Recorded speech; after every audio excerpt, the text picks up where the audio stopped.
जय हिंद साथियों। देश भर के लाखों केंद्रीय कर्मचारियों और भूतपूर्व सैनिकों, भूतपूर्व जवानों के लिए बहुत ही महत्वपूर्ण 6 अपडेट सामने आ गई हैं। आपको बता दें कि केंद्र सरकार के कर्मचारियों और पेंशन भोगियों को सरकार ने पहले झटका दिया था, लेकिन अब कर्मचारियों और पेंशन भोगियों के लिए 6 बड़ी खुशखबरी सरकार ने सुना दी है, जिसको लेकर आपकी पेंशन और सैलरी में बहुत ही अच्छा खासा उछाल देखने को मिलेगा। और ये जो महत्वपूर्ण इन्फॉर्मेशन आई है, ये सभी कर्मचारियों और पेंशन भोगियों के लिए जानना बहुत ही ज़रूरी है। आपको बता दें कि ये वीडियो पूरा देखें, ध्यान से देखें, क्योंकि पूरा वीडियो नहीं देखेंगे तो आपको जानकारी समझ में नहीं आएगी।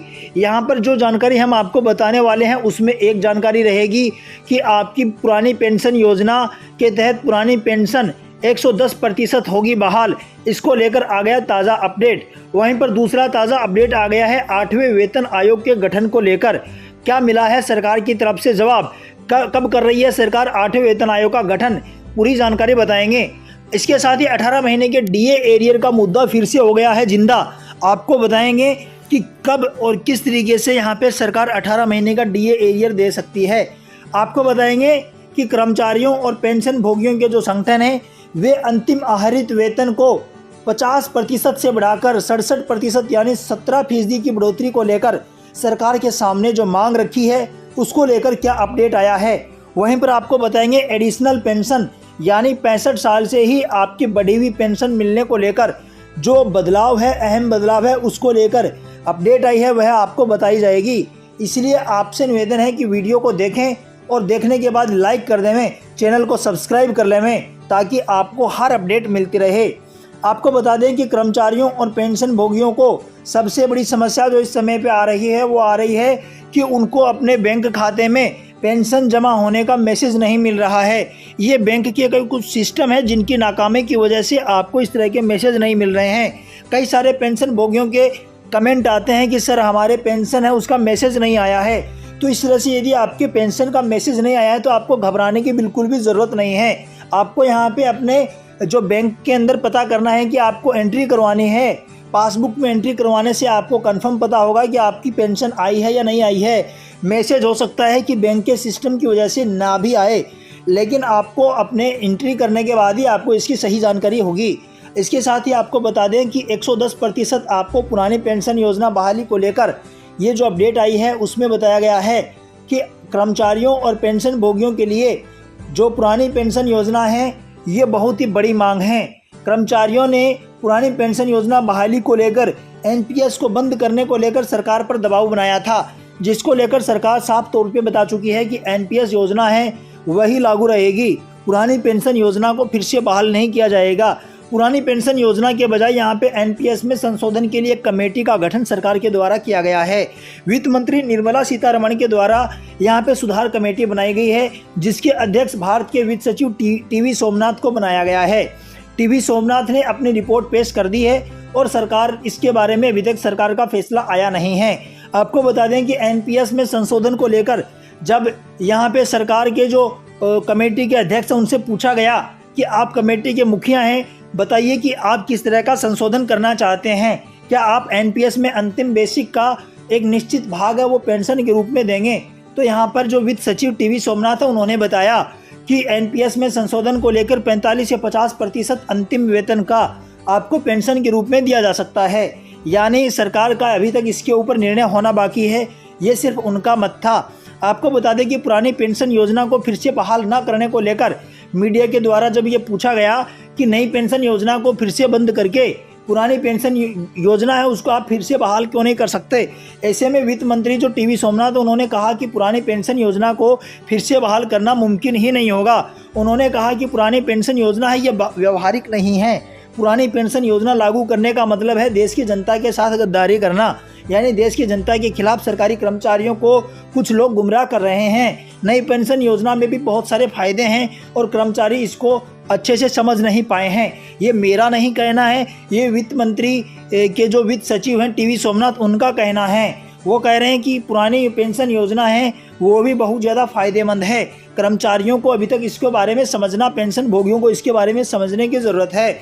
इसके साथ ही आपको बता दें कि कर्मचारियों को पेंशन देने के लिए सरकार टैक्स को इकट्ठा करे और वो सरकार टैक्स को इकट्ठा करके पेंशन भोगियों को पेंशन दे दे, इस तरह से सरकार का दायित्व नहीं बनता है। ये कहना है टीवी सोमनाथ का। आपको बता दें कि 110% बहाल होगी पुरानी पेंशन योजना। इसी मुद्दे पर बोलते हुए राष्ट्रीय अध्यक्ष NMOPS यानी national movement for old pension scheme के राष्ट्रीय अध्यक्ष विजय कुमार बंधु ने एक बयान जारी किया है। उन्होंने कहा है कि आज़ादी के समय पे अंग्रेज़ों के चापलूस भी इस तरह की बातें किया करते थे। वे कहा करते थे कि आज़ादी पाना मुमकिन नहीं है, हमें गुलाम ही रहना होगा, हमें अंग्रेज़ों का गुलाम रहना होगा। लेकिन आज़ादी के मतवाले लड़ते रहे। एक दिन लड़ते लड़ते अपने प्राणों को न्यौछावर करते करते एक दिन वे जीत गए और देश को आज़ाद करा गए। यानी इसी तरीके से पुरानी पेंशन योजना बहाली का आंदोलन जारी रहेगा और एक दिन हम पुरानी पेंशन योजना को बहाल करा लेंगे, ऐसा कहना है विजय कुमार बंधु का। वे कहते हैं कि 110% यहाँ पे पुरानी पेंशन योजना बहाल होगी। ये जो टीवी सोमनाथ हैं और ये जो सरकारें हैं, ये भारत की भाग्य विधाता नहीं हैं। ये गवर्नमेंट सर्वेंट है जो अंग्रेज़ों के दौर में भी इस तरह के चापलूस हुआ करते थे। उन्होंने कहा कि सरकार है वो सरकार को हम वोट की चोट से यहाँ पे पुरानी पेंशन योजना की तरफ मोड़ेंगे। यानी जो तानाशाही सोच की सरकार है उसकी उल्टी गिनती शुरू हो चुकी है। विजय कुमार बंधु ने कहा है कि भविष्य में ओल्ड पेंशन स्कीम को लेकर जो पुरानी तरीके से जो आंदोलन किया गया था, अब उसको और भी सुदृढ़ तरीके से करके यहाँ पे आंदोलन को लागू किया जाएगा। वहीं पे कर्मचारी और पेंशन भोगियों के संगठन हैं, उनको एक सफलता के तौर पे ये देखा जा रहा है कि पुरानी पेंशन योजना की बहाली की मांग के कारण NPS में संशोधन और बड़े संशोधन करने को लेकर यहाँ पे सरकार है वो झुक चुकी है। आपको बता दें कि कर्मचारियों के संगठन हैं ओल्ड पेंशन स्कीम की मांग को जारी रखते हैं तो सरकार को एक दिन झुकना पड़ेगा और 110% आपकी पुरानी पेंशन योजना है ये फिर से आपको सरकार को बहाल करनी पड़ेगी। और कर्मचारियों के जो संगठन हैं वे इस पर लगातार अडिग हैं।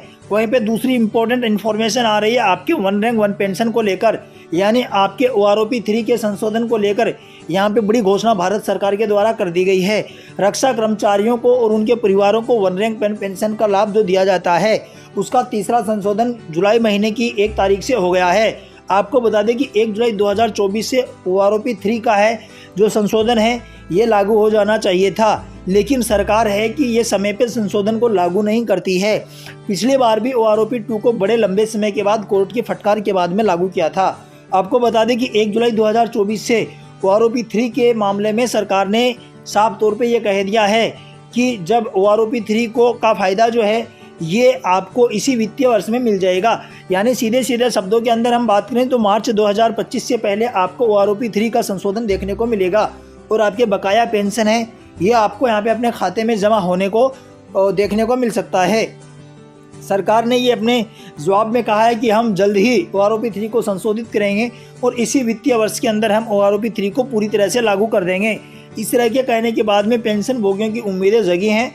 साथ ही आपको बता दें कि बड़ी अपडेट जो आ रही है वो आ रही है आपके 8वें वेतन आयोग को लेकर।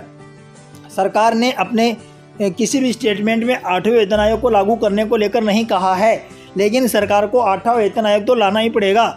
इसलिए लाना पड़ेगा कि सरकार के पास में इस तरह का कोई भी यहाँ पे इशू नहीं है। सरकार के पास में ऐसा कोई बहाना नहीं है कि सरकार 8वें वेतन आयोग को लाने से मना करे। सरकार के पास में अभी तक पर्याप्त समय है। सरकार 1 जनवरी 2026 से पहले ये लेकर आएगी और उसके बाद में अभी समय काफ़ी है और सरकार है ये जल्द से जल्द इसका गठन करके और कर्मचारियों और पेंशन भोगियों को 8वें वेतन आयोग की सौगात देने वाली है। 8वें वेतन आयोग की महत्व जो है ये कर्मचारियों और पेंशन भोगियों के लिए बहुत ही महत्व इसमें रखता है। 7वें वेतन आयोग की सिफारिशें जिस तरह से 1 जनवरी 2016 से लागू हुई थी, इसी तरीके से 8वें वेतन आयोग की सिफारिशें 1 जनवरी 2026 से लागू होने वाली हैं। आपको बता दें कि सरकार के कामकाज में बदलाव में काफ़ी ज़्यादा बदलाव देखने को मिला है और भारत की अर्थव्यवस्था में भी काफ़ी बदलाव हुआ है। अर्थव्यवस्था काफ़ी बढ़ चुकी है, विस्तार हो चुका है, GDP भी बढ़ चुकी है और महंगाई भी काफ़ी ज़्यादा बढ़ चुकी है। ऐसे में 8वें वेतन आयोग का गठन करना, जल्दी ही गठन करना सरकार का दायित्व बनता है। अब आपको बता दें कि लाखों कर्मचारियों और पेंशन भोगियों के मूल भत्ते पेंशन जो है उसका संशोधन है वो 8वें वेतन आयोग के तहत किया जाएगा। आपको बता दें कि एक मीडिया प्लेटफॉर्म है उसका माना जा रहा है, उसमें खबर छप रही है कि जल्दी ही सरकार 8वें वेतन आयोग को लागू करने वाली है। इसके अलावा आपको बता दें कि कर्मचारियों और पेंशन भोगियों के लिए एक बहुत ही महत्वपूर्ण अपडेट जो आ रही है, निकल कर सामने आ रही है, वो आ रही है आपके 18 महीने के DA एरियर को लेकर। सरकार ने इसके बारे में अभी तक कोई भी यहाँ पे पॉजिटिव रेस्पॉन्स नहीं दिया है। अब कर्मचारियों के संगठन और पेंशन भोगियों के संगठन यहाँ पे सुप्रीम कोर्ट का रुख करने वाले हैं सुप्रीम कोर्ट से यहाँ पे सरकार को जब चोट होगी, जब डंडे की चोट पे सुप्रीम कोर्ट 8% ब्याज के साथ में भुगतान करने को लेकर कहेगा तो सरकार को झुकना पड़ेगा। और कर्मचारियों और पेंशन भोगियों को 18 महीने का डीए एरियर जो सरकार ने हठ दिखाते हुए पेंशन भोगियों और कर्मचारियों का जो डीए का एरियर रोका है, वह सुप्रीम कोर्ट के डंडे से सरकार को भुगतान करना पड़ेगा। आपको बता दें कि इसी तरीके से कर्मचारियों और पेंशन भोगियों को 65 साल से जो उम्र के अनुसार जो पेंशन बढ़ोतरी को लेकर जो मुद्दा है, उसको लेकर भी बताया जा रहा है कि ये मामला वित्त मंत्रालय में फंसा हुआ है। वित्त मंत्रालय से यदि मंजूरी मिल जाती है तो आपको 65 साल की आयु से 5 साल के अंतराल के ऊपर पेंशन बढ़ोतरी का तोहफा देखने को मिल सकता है। अब यह मामला वित्त मंत्रालय के पास में है, देखते हैं कि वित्त मंत्रालय का इसके ऊपर पॉजिटिव रिस्पॉन्स आता है या नेगेटिव रिस्पॉन्स आता है। आपको बता दें, इसको लेकर जो स्कोवा की मीटिंग हुई थी उसके अंदर भी ये निर्णय लिया गया था कि हर 5 साल के अंदर कर्मचारियों और पेंशन भोगियों की पेंशन को बढ़ाया जाना चाहिए। लेकिन उसके बाद में ये मामला वित्त मंत्रालय में चला गया। वित्त मंत्रालय इस मामले को अपने पास में रोक के बैठे हुए है। सांप की कुंडली की तरह यहाँ पे घेरा डाले हुए वित्त मंत्रालय इसके ऊपर कोई जवाब नहीं दे रहा है। जल्द ही इसके ऊपर जवाब आएगा तो हम आपको इसके बारे में अपडेट कराएंगे, लेकिन वो अपडेट आपको तभी मिलेगा जब आप हमारे चैनल को सब्सक्राइब करेंगे, अन्यथा आपको हमारा वीडियो मिल नहीं पाएगा। तो जल्दी से इस वीडियो को लाइक कर दें, चैनल को सब्सक्राइब कर लें ताकि हर अपडेट आपको मिलते रहे। अगले वीडियो में आपसे फिर मुलाकात होगी, तब तक के लिए जय हिंद, जय भारत।